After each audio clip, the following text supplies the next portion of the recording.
Hello everybody, I just saw The Monkey and I wanted to talk about it. I haven't done one of these in a while because I haven't been to a theater in a while. I just don't like people. But this one caught my eye and I was excited for it. I like Stephen King, I like James Wan, and I like Oz Perkins. I think The Black Coat's Daughter is an underrated little gem. I thought it was very good. And you know what? I'll go ahead and say it. I really liked Longlegs. Sure, the screenplay was meh. Lots of things we've seen before. The twist was predictable. The movie was overhyped, but it was still a very effective horror movie with impeccable cinematography and sound design, and it stars the love of my life, Micah Monroe. She still hasn't replied to any of my DMs yet, but it'll come. So I was hyped for The Monkey. There was a lot of talent involved, and well, I didn't really like it.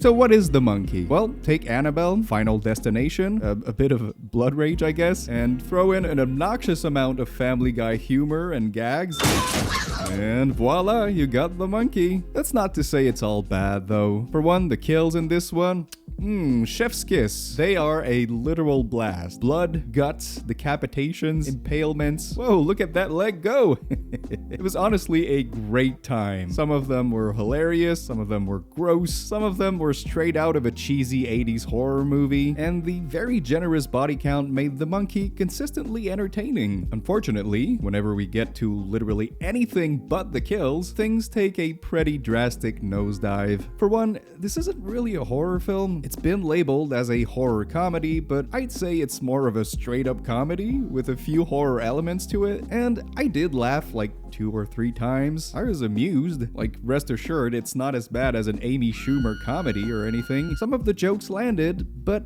very few. The audience I was with was dead silent the whole time, and honestly, I can't believe they kept some of those jokes in there. They were embarrassing, like a stand-up comedian just failing miserably in front of a crowd. Yeah, some of those jokes were fucking bad. And sure, comedy is subjective, but I'm not kidding when I say this felt like Family Guy, not only because of the poop and cum and penis jokes, but also the ludicrous amount of cutaway gags. About 80% of the comedy comes from the editing, where they'll build up a scare, crank up the tension, you're on the edge of your seat, and cut to a silly, stupid joke. The first or second time they did it, it took me by surprise and made me chuckle. Then they did it 15 more times and it got obnoxious, and worst of all, extremely predictable. That's enough. You shouldn't be able to predict every single punchline in a comedy movie. I just wish they had more than just one trick up their sleeve. Because of this, the horror doesn't land either, because although that little monkey was creepy looking, and Oz Perkins is really good at building suspense and scares, I did not feel scared or unsettled once in this movie, because I kept waiting for this silly punchline that was obviously coming. I don't think there's a single horror scene in this movie that isn't followed by a dumb joke, or that isn't a joke in itself. Now, throughout all of this, there is an attempt at exploring various themes like parenthood,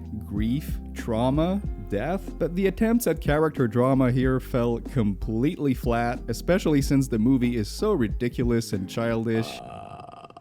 The touching, heartfelt scene where the dad opens up to his son with the cheesy, overly sentimental score swelling up felt completely out of place. Like, what are we doing here? This comes out of nowhere and feels completely unearned. Oh, we're getting serious now and this is deep? A lady just exploded a second ago. So the kills are amazing, but the horror and drama falls short. Now, what about the story itself? Oh boy, this was a mess. Longlegs was a pretty safe and linear story, serial killer investigation flick with supernatural elements, straight to the point, a bit derivative here and there, but very well executed with a lot of very memorable moments. The monkey is all over the fucking place. We're in the past and this character shows up and then this character shows up, oh he's gone, and okay now it's the present, oh wait there's a flashback, okay now there's narration, yep this is me, bet you're wondering how I got here, okay now a dream sequence, then a new character shows up, new narration, oh now it's a road trip movie, another dream sequence, why not? Now there's a cartoonish evil bad guy and his evil lair. Okay, sure, why not? Now there's super bad humor. Now it's touching and we're supposed to be crying. Oh wait, no, time for slapstick humor. God damn, it's a complete mess and it feels like it was written by a child. Just like the most basic surface level way to come up with conflict, character motivations,